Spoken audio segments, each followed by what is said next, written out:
The night my parents told me it's too risky after I asked for $70,000 to start my tech company was the moment something inside me cracked. I had proof clients, a working prototype, yet they dismissed me instantly as if my dreams were fragile toys. I tried to swallow the sting, tried to pretend their words didn't carve into me. But what happened next changed everything I thought I knew about family loyalty and what people are capable of when desperation hits. And the real shock, it didn't even start with me. I'm Ayla, and for as long as I can remember, I grew up learning how to shrink myself inside my own home. From the outside, our brick house in Austin looked warm and picture perfect, but inside, everything revolved around one person, my younger sister, Rosie.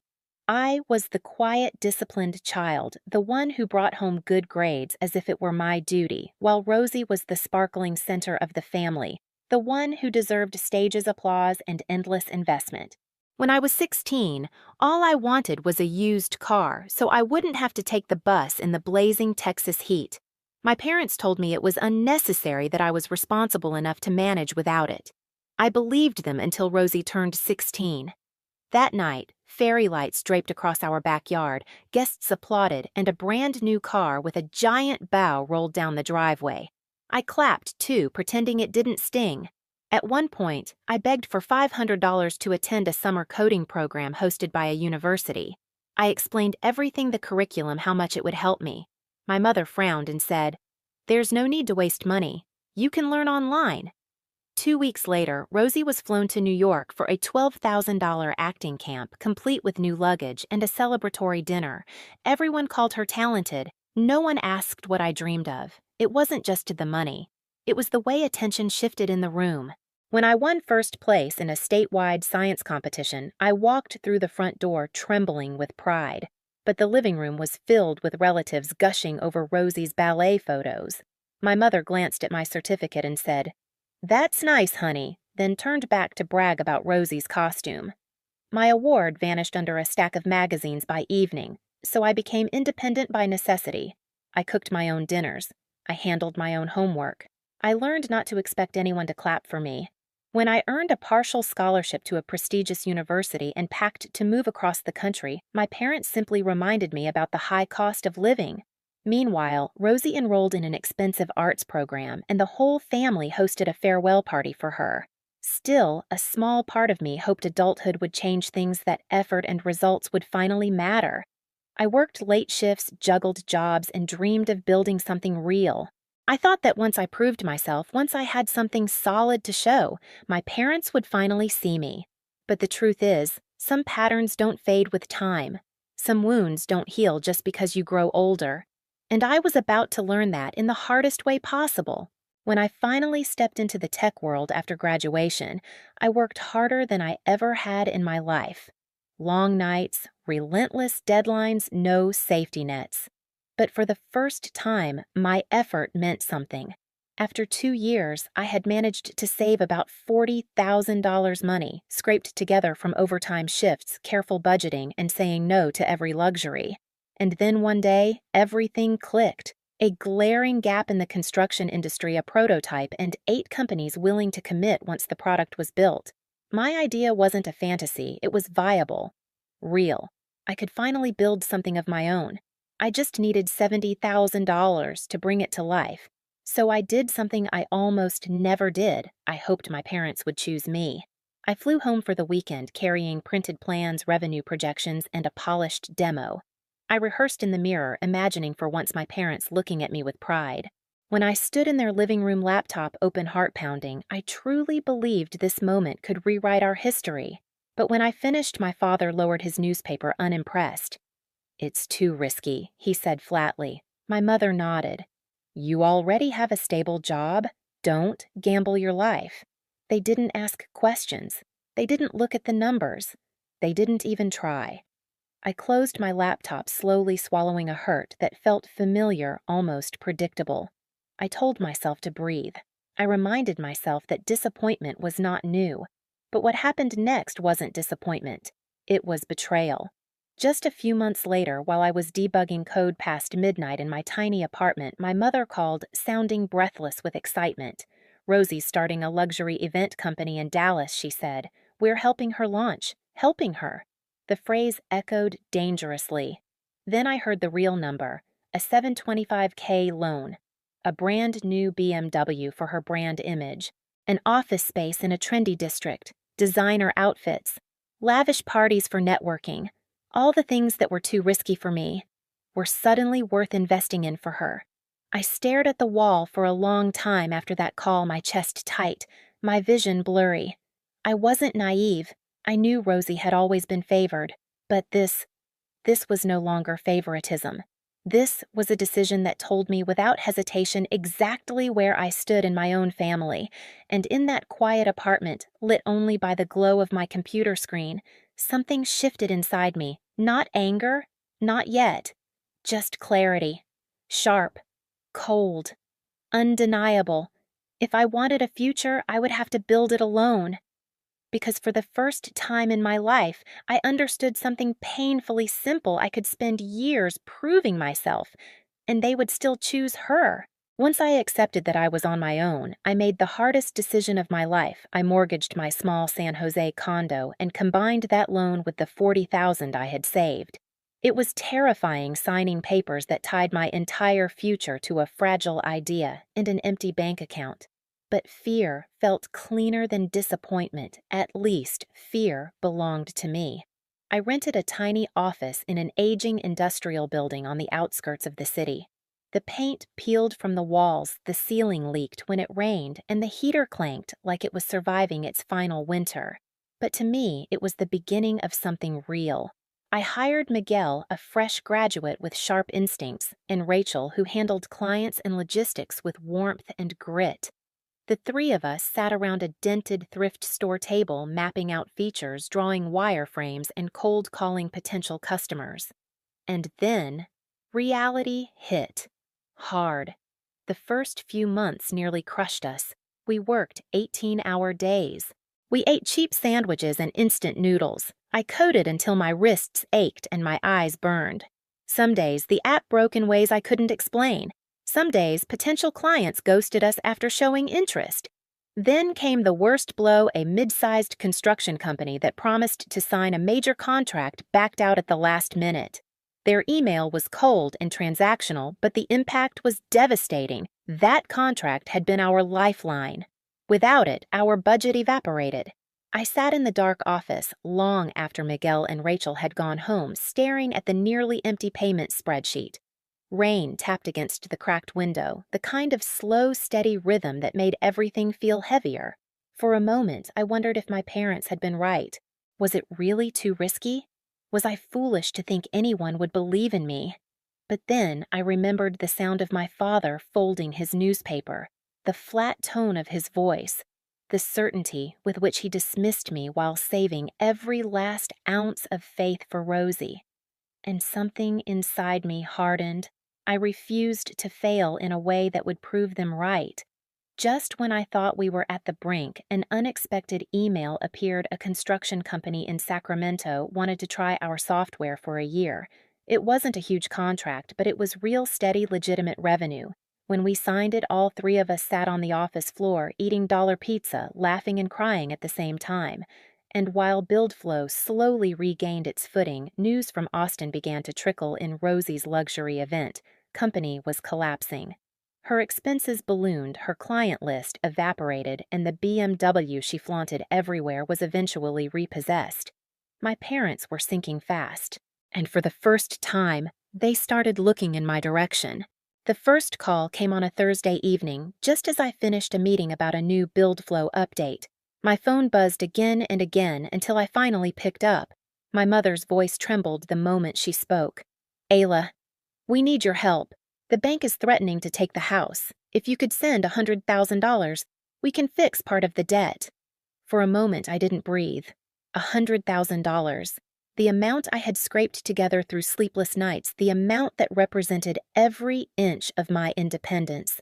Before I could form a response, my father took the phone. "You're successful now. You have money. We raised you. We invested in you. It's time you repay the family. Sell your home if you need to." Those last 4 words sliced through me. Sell your home, as if the place I fought for, the one I mortgaged to survive, was nothing more than a convenient asset to bail them out. I swallowed hard. Dad, I can't. This condo is all I have. It's the foundation that kept my company alive. Silence, then a heavy sigh.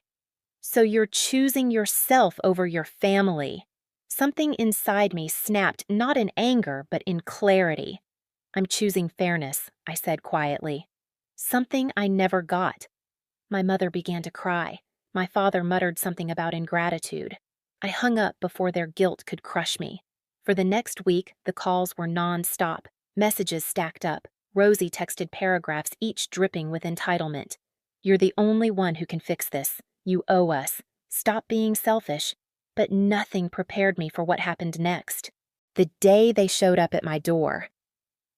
It was a warm autumn afternoon in San Jose when the doorbell rang repeatedly, urgently. I expected a delivery, maybe a neighbor. Instead, when I opened the door, my parents stood there with Rosie by their side. My father looked stern, my mother tired, Rosie defiant with crossed arms and an expression that suggested she was the victim in all of this. We need to talk, my father said, brushing past me before I even invited him in. They settled on my couch, visibly uncomfortable in my small condo, a place that didn't match Rosie's former luxury aesthetic. I stood across from them, a wall of calm distance separating us. My mother began gently, as if softening me up. Ayla, what happened with Rosie's company? No one could have predicted it. The market changed. She just needs time. We all do. I said nothing. My father leaned forward. You have the ability to help. All we're asking is that you sell this place. Use the money to save the family. Rosie finally spoke, her tone thick with accusation. You know I didn't mean for things to fall apart, but you're doing well. Why can't you do something for us for once? That word once nearly made me laugh. I drew a steady breath. For once, all my life you've been given everything. Ballet classes, camps, cars, a $725K loan. And when I asked for $70,000 after years of working planning building, you said it was too risky. Do you hear yourselves? Rosie rolled her eyes. That was different. I stared at her. How explain the difference? She opened her mouth, but nothing came out. My father cut in before she could try. We believed in her dream. She needed help. And I didn't. My voice remained even, but it vibrated in the air. When I asked for $70,000, I had a working prototype, clients willing to sign contracts, a plan. Everything you preach about responsibility, I lived it, but you looked me in the face and said, it's too risky. My mother's eyes filled with tears. We didn't want you to struggle. I held her gaze. I struggled anyway. The room was silent, air thick enough to cut. I continued my words, slow and deliberate. When Rosie wanted a BMW to look successful, you borrowed an impossible amount of money without question. When her company failed, you shielded her from consequences. When the debt grew, you still found ways to blame bad luck. But when I built something real, when I fought for every inch of this life, you barely acknowledged it. My father shifted, uncomfortable. We trusted you to take care of yourself. I nodded once. That's exactly the difference. You trusted me to survive alone. You trusted her to be saved at every turn. Rosie huffed, defensive. You're being dramatic. This is family. Families help each other. I looked at her with a kind of sadness I hadn't expected. Families also recognize effort. They acknowledge sacrifice. They don't demand their children destroy the very things they built. My father's voice sharpened. So that's it. You'll let us lose everything. His words hit me hard, but not in the way he intended. For a moment, I saw the scared version of them, afraid of losing their home, their pride, the image they'd spent years maintaining through Rosie. But then I remembered myself, the nights I coded until dawn, the meals I skipped, the condo I fought to keep, and the voice that finally answered was steady and unbroken. I'm sorry you're struggling, I said, but I am not selling my home. My mother sobbed. Rosie scoffed. My father shook his head. They waited for me to crumble to apologize, to explain. But instead, I gave them the only answer I owed. No. It came out quiet, but it carried the weight of every year I spent being overlooked, every apology I swallowed, every dream dismissed. Rosie surged to her feet. "You're heartless." I didn't flinch. "No, I'm finally done being your backup plan." My father's face hardened. "You'll regret this." I walked to the front door, opened it, and stepped aside. I already spent a lifetime regretting things that weren't mine to carry. Slowly, stiffly they stood. They walked past me, each step echoing the end of something I had tried so long to fix. My mother paused in the doorway, her eyes pleading for a version of me that no longer existed. I didn't speak. I didn't apologize. I simply closed the door. It clicked shut, soft, certain, final. Then I leaned against it, letting the silent condo settle around me. Tears gathered, fell, then stopped. Not because I wasn't hurting, but because I had finally chosen myself. And for the first time in my life, choosing myself didn't feel selfish. It felt right. In the 6 months that followed, everything settled into a strange, quiet distance. I didn't block my parents, but the calls stopped. The texts stopped. Even the guilt stopped. All that remained were occasional updates from acquaintances in Austin, updates I listened to without reacting. The red brick house I grew up in was eventually mortgaged, then listed for sale. My father pulled from his retirement early. My mother spent more time at church than at home. Rosie moved in with her boyfriend, posting carefully curated photos that tried and failed to hide the fallout. Meanwhile, build flow surged forward. We signed multiple long-term contracts, doubled our team, and moved into a brighter office in a busier part of town. I left my small condo for a quiet rental house in Palo Alto with a tiny garden where I could breathe, think, and simply exist without walking on emotional eggshells. Some nights I sat outside with a cup of coffee listening to the distant hum of the neighborhood. The pain didn't disappear, but it softened, and in its place grew something steadier, something I had fought years to earn the certainty that choosing myself was not abandonment. It was survival. In the end, saying no didn't break my family, it simply revealed what was already cracked. I walked away from the guilt, the expectations, the years of being the dependable one who never deserved investment. And by choosing myself, I built a life defined not by approval, but by peace.